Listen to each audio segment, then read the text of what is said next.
She's the girl next door.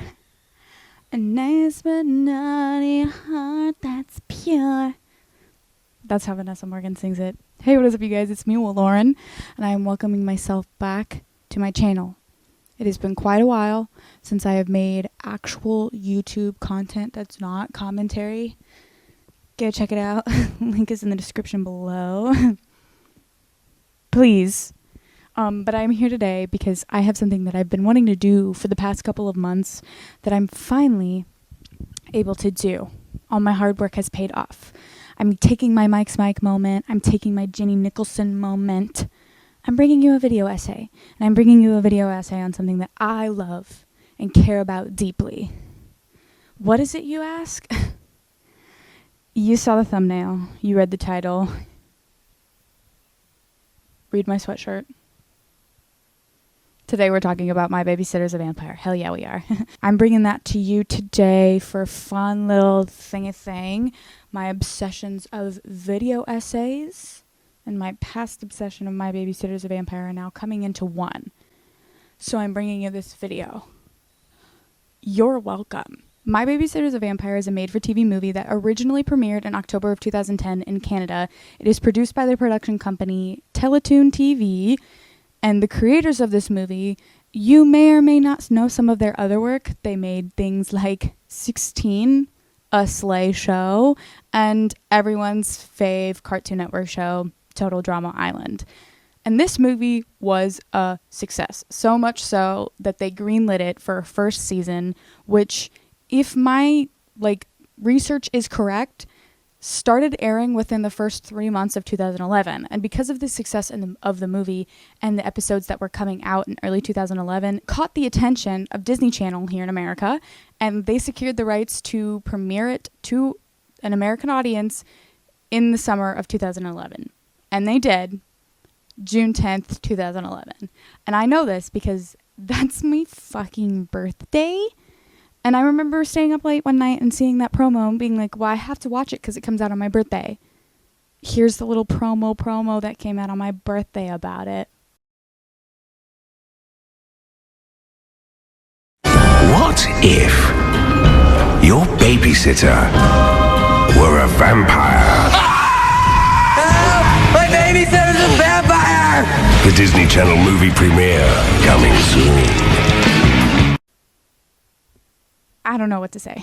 We're like soul sisters or something. The movie was such a success here in America, and so was the first season, as it was in Canada, that it got greenlit for a second season, and now the rest is history, and we have My Babysitter's a Vampire.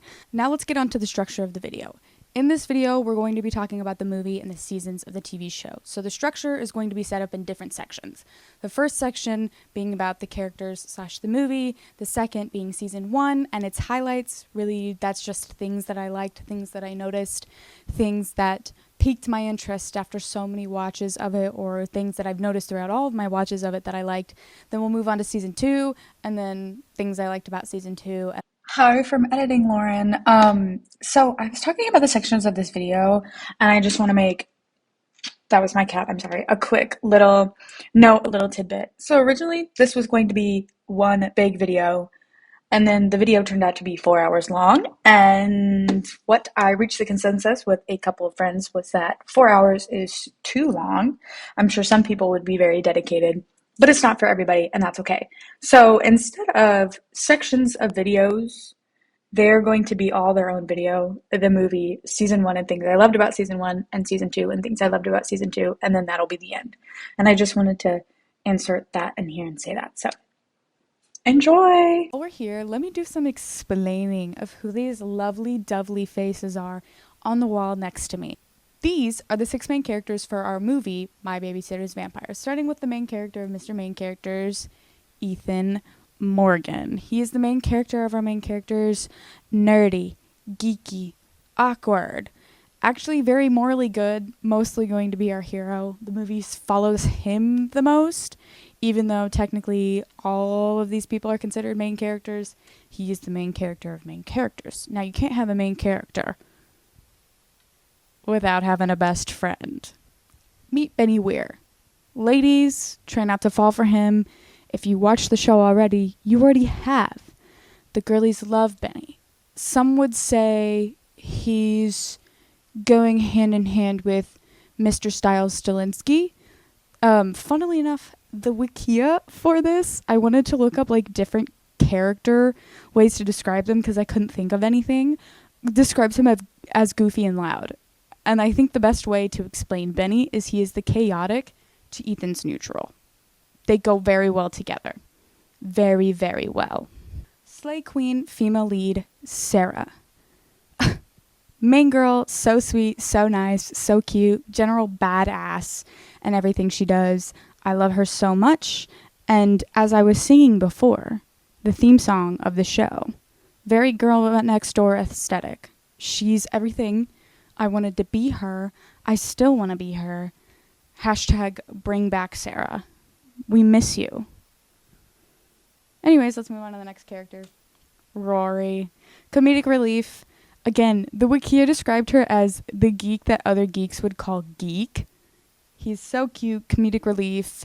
He's friends with Ethan and Benny, but like I said, he's really geeky. So they try to somewhat ignore him, but they cannot deny that he is their friend. And he is one of my favorite characters.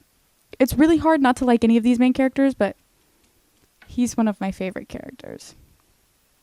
Erica, best friends to Sarah. Miss Erica is shy and socially awkward, and she's the president of the Dusk fan club. I know this is very little information on her. We will learn more about her as the series goes on. I promise. She's a good character. And then we have Jesse. Sucky and crummy are two adjectives used to describe him by Sarah. We will learn more about Jesse as the plot goes on. Yes, we will. Yes, we will. And like, look at him. Let me pop up the picture a little closer. Fucking Jesse, dude. Hoo-wee. It is the night before Ethan and Benny start their freshman year of high school, aka the night before they become men, and they decide to celebrate by, any guessers, any takers, anyone want to know how these two amazing men decided to celebrate turning into men? They stuffed their faces with marshmallows. Can't believe you didn't guess that. Like, come on, it's so simple. Isn't that what you did before your freshman year of high school? Anyways, whilst they're stuffing their faces with marshmallows, Ethan is supposed to be watching his little sister Jane. He's not doing a very good job. Very irresponsible on Mr. Ethan's part. Jane is watching Dusk. Now, I know we just got into the plot, but we need to take a very important detour. Dusk is going to be not only an important part of this movie, but just something so fun that makes me giggle and kick my feet. What is Dusk, you may ask? Dusk is the in-universe version of Twilight, and it stars Manny Santos and Peter from Degrassi. I know. This must have been near the time that Jamie and Cassie were ending their time at Degrassi. I'm not really sure. I know Cassie had bangs at that time, and I don't really remember that season. It's been quite a long time since I watched it. But Dusk is the in-universe version of Twilight. In their universe, Dusk is premiering its third movie. It's called Dusk 3, Unbitten. And in our universe, Eclipse had just come out.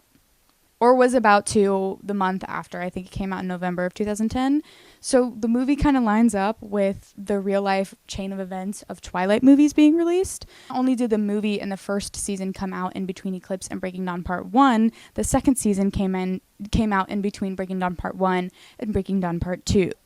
Dusk being in here is very important for the movie, at least, and I just think it's so funny that the third movie is premiering and Eclipse was coming out the same year around the same time that this movie was coming out. Geniuses, I might say. Geniuses. Anyways, Jane is watching Dusk, and she hears a noise outside, and she asks her brother Ethan if he's heard it, but he is too busy becoming a man and fighting against Benny to see how many marshmallows each of them can fit in their mouth. So she goes outside to investigate by herself. There, she finds a boy around Ethan's age hitting hockey pucks against their garage. They're Canadian, eh? They play hockey, eh? They need to get out before they're sorry. Anyways, she tells the boy that he needs to stop and leave, and when he refuses to, she says that she's going to go get her brother, to which he laughs off because what is he gonna do? And he takes the doll that she carried outside with her and hits it against her garage. Whilst Jane is distracted, the boy gets sucked up into the sky, his hockey stick falls, Jane turns around and screams, and it is then decided that Ethan and Jane need babysitters. Next day at school, and Ethan and Benny are talking about how embarrassing it is that Ethan is getting a babysitter at his big old age of 14 or 15. Not real sure, but that's about how old you are when you're a freshman in high school. He doesn't really know who she is, but he knows she goes to school, and he knows her name is Erica. In this scene, we meet Jessie for the first time. Jessie is talking with her principal, and it seems that he puts the principal in some type of trance while talking to him. We don't really know why. Ethan and Benny kind of side-eye it, and the principal's like, kids in the drama club, they're always making a scene. Look at this man right here and tell me with full honesty, do you think he's in a drama club? In this universe, fuck no. He's not in drama club. We then go to lunch. Ethan and Benny are in line waiting to get their food, yet again discussing the babysitter and how Ethan wants to change his reputation. He doesn't want to be a geek anymore. And as they're having this conversation, Rory says hi. He needs some money, and they try to ignore him because they don't want to really be associated with him. And while Rory is distracting them, Benny, for some reason, has alien detector goggles and puts them on. And Ethan's like, dude, no, take it off. They start fighting, and he throws his lunch on Sarah. She says, dork, thanks so much, and walks off pissed. This is our first encounter between Ethan and Sarah, and Ethan is smitten right away. And I mean, who wouldn't be? Put up a closer picture of Miss Vanessa Morgan. Sarah goes to her lunch table with Erica, and they discuss how things have been a little different for Sarah. She's been a little more distant. She hasn't been hanging out with Erica, and she's completely abandoned her duties as VP of the Dusk Fan Club. Yes, they run a Dusk Fan Club, and they are in charge of selling tickets for the early screening. And Erica explains that she got a ticket for her and Jessie. And Sarah's like, yeah, vampires aren't really Jessie's things, but I'll definitely go there. And Erica's like, well, you gotta go. How can you date somebody who doesn't like Dusk? Like, we love her. #1 fangirl. Miss Erica, like, please.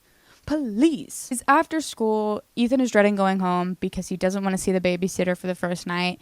And Benny is like, Slay, I'm coming over. And as they're having this conversation, they notice Sarah fighting with Jessie. What they're really fighting about, they can't hear, but it seems like Miss Sarah is very adamant on not like hanging out with Jessie. She does not want to. Erica walks over and says, hey, Jessie, you don't want to go to Dusk? And he's like, no, I love vampires. Why would Sarah say that? Anyways, are you coming to the party tonight, girlfriend? And she's like, no. And he's like, okay, girlfriend's best friend, do you want to come? And she's like, oh, maybe. I'll consider it. And she's like, no. And he's like, I don't really give a fuck. Enter the night of babysitting. Miss Erica is walking to Ethan's house, and she's a little frightened, a little scared of the woods. It's dark out. Why isn't she on a bus? Why doesn't she have a car? No one knows. She is walking to the Morgan's house when Sarah finds her and is going to tell her everything that has been going on. Why she's acting so distant, what's going on with Jessie, and all of this stuff. Erica's kind of reluctant to listen to her. You know, she's been the scorned best friend for a little bit, but she goes to listen, and guess who fucking shows up? Jessie. He shows up and he's like, hey, you coming to the party tonight, Sarah? And Sarah's like, no. So he again invites Miss Erica, and he says, well, do you want to come? And she's like, yeah. And Sarah's like, nah, you're babysitting. And Erica's like, let me be the bad girl for once. You had your chance. I want to be the bad girl. And Sarah's like, no, Miss Erica, you can't go. It's dangerous. So Jessie's like, you know what, guys? Take Miss Erica, go to the party. I'm going to talk with Sarah. And he's like, Sarah, Miss Sarah, time is running out. You need to make a decision. She's like, well, I've made my decision. I don't want to. And he's like, your body knows what you want. And she goes, well, luckily, I think with my head. And then they get in a little spiff, a little tiff, a little fight. They're fighting. They're tiffing it out. Jessie, of course, has the upper hand, and he ends up throwing Sarah. Luckily, for Miss Sarah's sake, she winds up on the porch of Ethan's house. She knocks on the door. They open it, and they're like, Erica? And she's like, oh, no, she's sick. I'm Sarah. She asked me to fill in. Can I please come in? And they're like, yeah, slay. As they're about to leave, the Morgans, Ethan's parents, call him down, and he sees that Sarah is now at his house. Like, hot girl alert, please. Or as Benny so nicely dubbed it earlier in the movie that I didn't mention, the babysitter is here. And Ethan's like, oh my God, you're bleeding. Let me get you some Band-Aids. And she's like, oh no, it's fine. Don't worry about it. But he goes to get them anyways. And when he comes back down, Sarah asks if she could take a phone call in a bathroom or somewhere in the house. And Ethan's like, yeah, sure. It's up in that way. So while him and Jane are listening in on Sarah's phone call, Jane is like, why did you make her upset? What did you do? And Ethan's like, nothing. Let's leave her alone. Let's keep it private. Funny that Ethan says that, because the second he says that, he opens the bathroom door where Sarah is. And while Sarah's berating him, he notices that her reflection is going in and out in the mirror. And he's like, wow, that's really weird. Benny comes over, and as soon as he comes over, Sarah's like, do you guys really need a babysitter? I got things I got to do tonight. And they're like, no. You can go. It's fine. And she's like, okay. So as soon as she leaves, Ethan turns to Benny, and he's like, yo, I just saw her in the bathroom, and her reflection is really fucking weird. And Benny's like, weird? How do you mean? And he was like, it was like going in and out. We should go investigate. Let's go follow her and see what she's up to. Also, during the time when he opened the door, Ethan and Sarah touched for the first time, and he got a vision. What this vision was, I don't know. I didn't write it down. Guess I didn't think it was important. Guess I thought I knew it. I don't. Ethan and Betty then head out to go find Sarah, and as they're walking downtown, they come near an alleyway because they hear a noise, and whilst looking down it, Benny notices Sarah eating a rat. He's like, yo, we gotta go. And Ethan's like, no, what is it? And he's like, you don't want to see it. And Ethan's like, I absolutely do. And when Ethan looks in the camera, Sarah looks up and hisses, she's a fucking vampire. It's almost like it's the name of the movie. But anyways, they freak out and run, and we get Ethan's iconic line, help, my babysitter's a vampire. As they're running away, of course, Sarah catches up to them. She's a vampire, and she explains everything. She explains that it wasn't what they saw, and she's not a full vampire, she's a fledgling. Now let's take a minute to explain what a fledgling is. Full vampires have full vampiric powers. They don't age, they can fly, and they don't ever really tire out unless they're very low on blood, which doesn't really happen. And vampires can survive on both human and animal blood. Fledglings are half human, half vampire, meaning they are not immortal, and their mortal body only has 28 days to live. So within those 28 days, they have to make a decision to drink human blood to become a full vampire. Meaning, if they don't drink human blood, which Sarah doesn't, they will stay in this half mortal state where they can drink animal blood to like satiate their hunger, but it won't turn them. But to live forever, they have to drink human blood. Fledglings also can't fly, and they tire out easier than regular vampires. Sarah does not want to be a vampire. She was turned by her crummy ex-boyfriend, Jesse. So yes, Jesse is a vampire. She explains that to them and says that I'm really just trying to get to this party that my crummy ex-boyfriend is throwing so I can save my friend Erica because she's at a vampire party. Let's get you home. It's not safe tonight. And then I will go find them. She brings the boys home and explains that there are ways to protect themselves from other vamps in town, like not welcoming people into your house because it is your sanctuary, and that she will return later in the night when Ethan's parents come home, but right now she has to go save her friend Erica as soon as she leaves. Someone comes to the house. It's a pizza guy. Benny ordered a pizza earlier in the night. I guess it's kind of important. Anyways, a pizza guy comes to the house, and of course, Benny welcomes him in. And then he reveals that he's a vampire sent by Jesse to retrieve Sarah to bring her to the party. The boys scream. Luckily, Sarah's not too far away, and she's able to come save them. She ends up defeating the pizza guy, and she explains that she didn't kill him, but his soul is in this, like, limbo-like state, which is kind of important, I guess, to things that will happen later on. What I read about vampires is that we don't really know if they can be killed in this universe, just that their souls go to this limbo-esque world where they stay forever, which is what Sarah did to the pizza guy. After the fight, Ethan gets a call from Rory, and he's talking about how he's at this awesome senior party, and they gotta come because Benny's Star Wars babe is there, and she's looking hot to trot tonight. And they're like, oh shit. Rory's at the party that Erica's at, which is being held by Jesse, aka a vampire. Not good, not good. So the boys join Sarah and they make their way to the party. At the events of the party before these three get there, we notice that Erica has been bit by a friend of Jesse's. His name is Gord. Here's a picture of Gord. And we're assuming now that she is a fledgling. She has been bit. R.I.P. Erica's chance of ever being a human for the rest of their life. They show up at the party, and Sarah's like, you guys got to stay in the car. It's not safe. I'll get Erica, I'll get your friend, and I'll meet you back out here. And they're like, nah, but we want to come in. And she's like, no. And she goes in. And they decide that they're going to go in anyways, because Ethan's like, what if she needs backup? As if she's not a whole fledgling vampire. But at the same time, it is also a party full of vamps. So I guess he's right. Sarah comes in the party and she finds Erica. She's like, Erica, we gotta go. It's not safe here. And Erica's like, no, I'm having a good time. I don't want to leave. Whilst they're having this conversation, Jesse approaches and he's like, great, you're here. Let's go have a little meeting. And he takes Sarah and Erica all to this room so that they can have this wonderful little vampiric meeting whilst Benny and Ethan go find Rory. They find Rory and they're like, bruh, we gotta get out of here. And they're like, and Rory, you know, Rory doesn't really put up a fight. He kind of goes with the flow. He's like, okay, I guess. But before they can leave, Ethan is so fucking gung-ho to get Miss Sarah out of this situation. So they're like, we gotta go find her. We gotta go find her and then we can leave. These three stumble across the vampiric meeting that is going on, where Jesse is talking about how he needs to finish this plan of revenge and he has to go through with it. But tonight, let's eat. And they're like, yes, let's eat. Woo. And Rory's like, slay, where's the buffet? And the boys are like,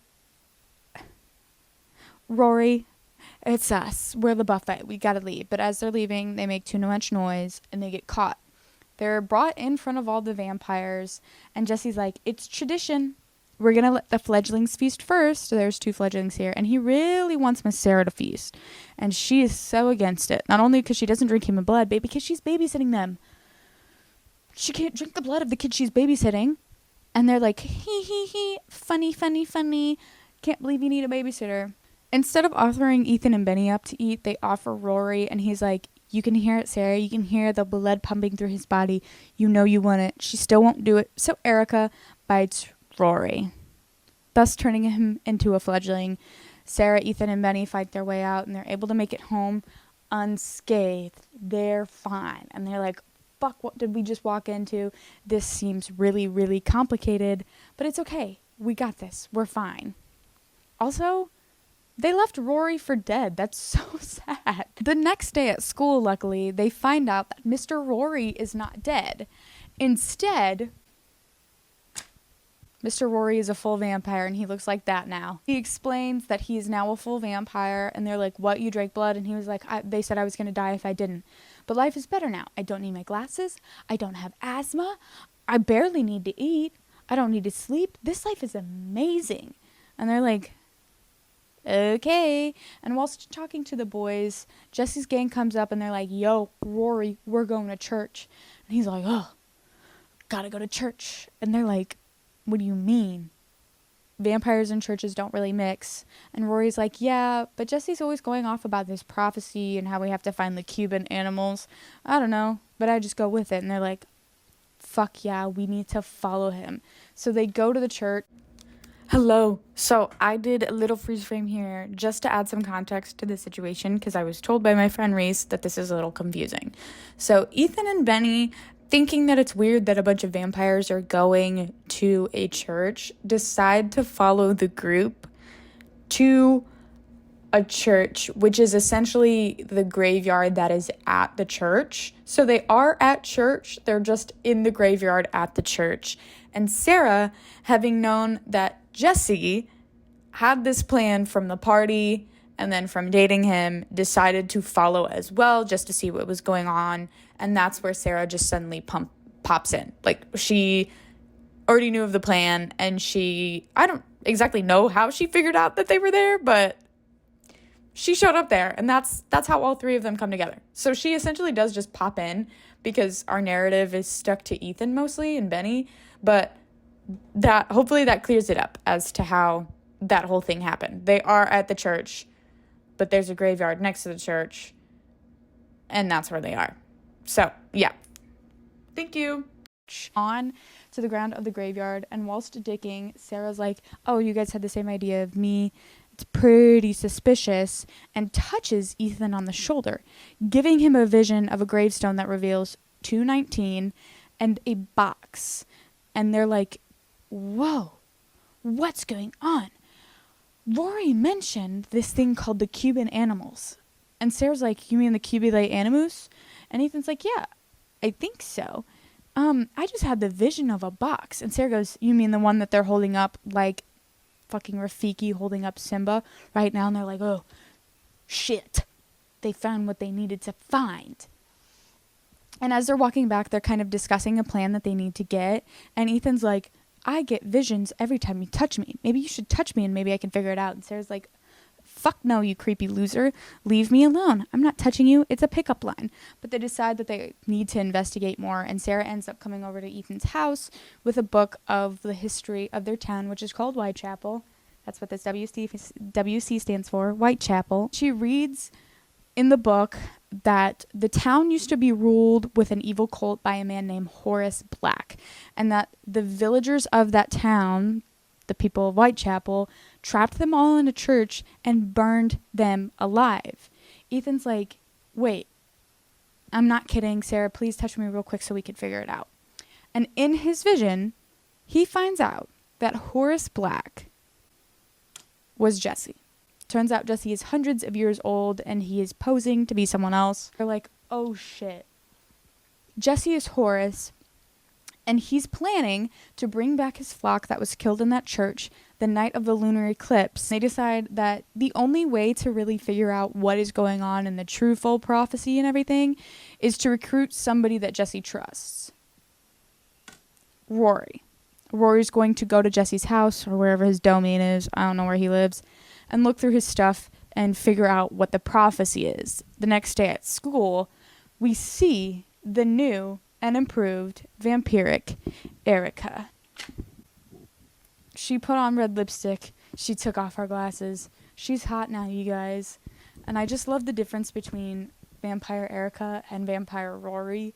Like, he looks, and this one, like, the outfit he wears for the rest of the movie looks like a fake little gangster. Erica is now also dating Jesse, and she is, like, kind of the head bitch in charge, and she's like, Sarah, become a full vampire, then we can be best friends forever, and smiles with her fangs. Yep. So, with this whole new change in Erica being a full vampire, we're going to see a whole new personality.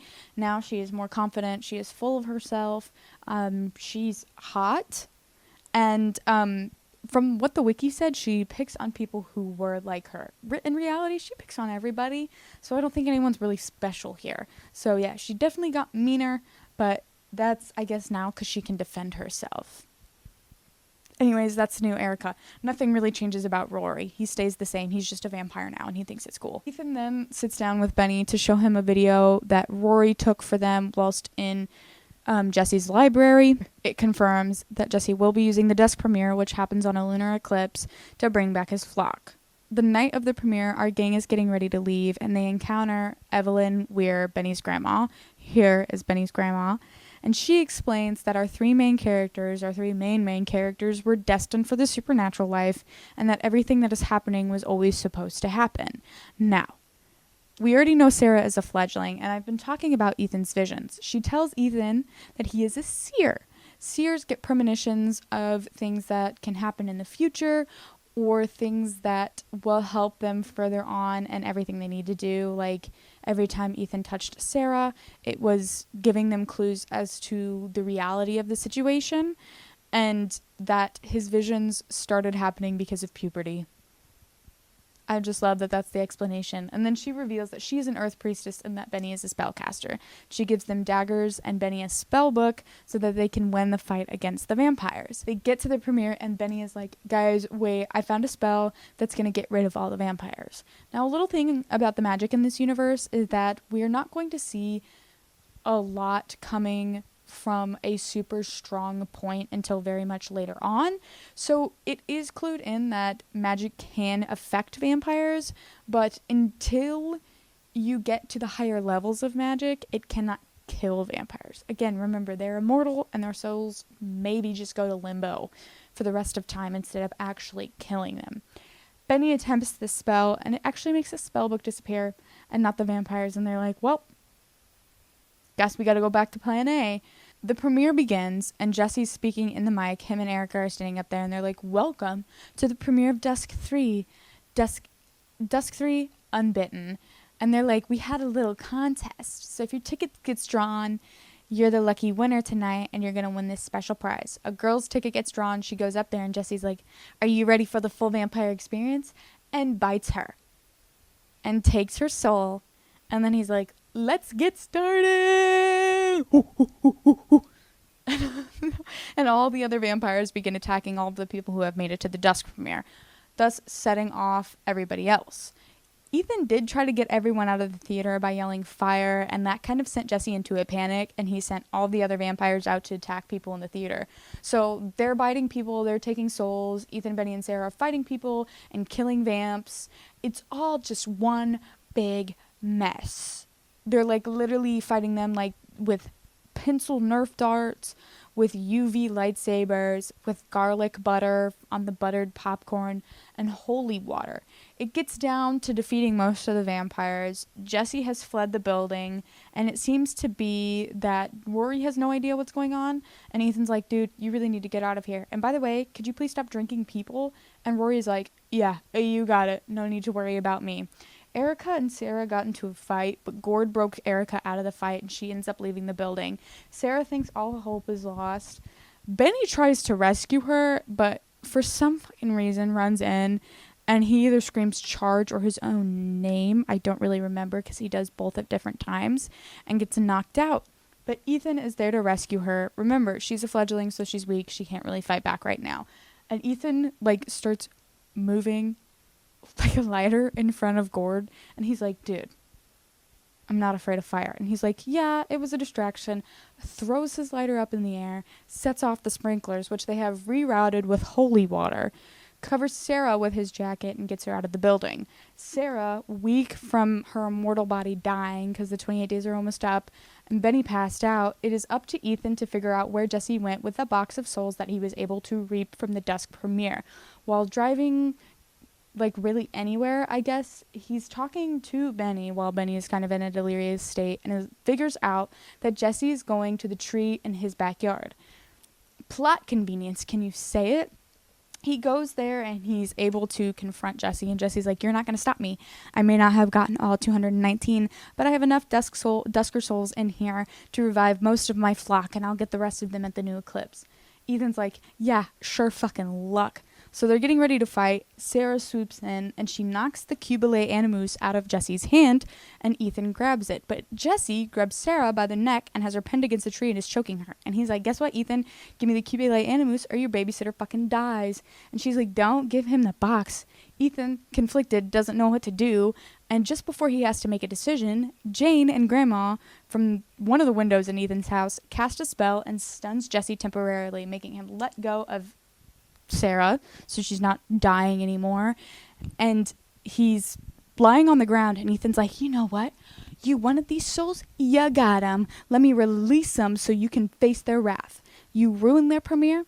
Now they're going to ruin your plan. And he opens the Cubile Animus, and all the souls attack Jesse, effectively killing him. And Whitechapel is saved. Go back to school now knowing of their supernatural life, and Sarah reveals that she's no longer dying because Benny's grandma has made her a little blood substitute that is going to keep her mortal body living for as long as she takes it. From what I read, She doesn't have to drink it every single time. She can drink animal blood, but she has to drink it every once in a while. I'm going to assume like once a month to keep her body going. And that concludes the plot of My Babysitter's a Vampire, the movie. Let's move on to season 1.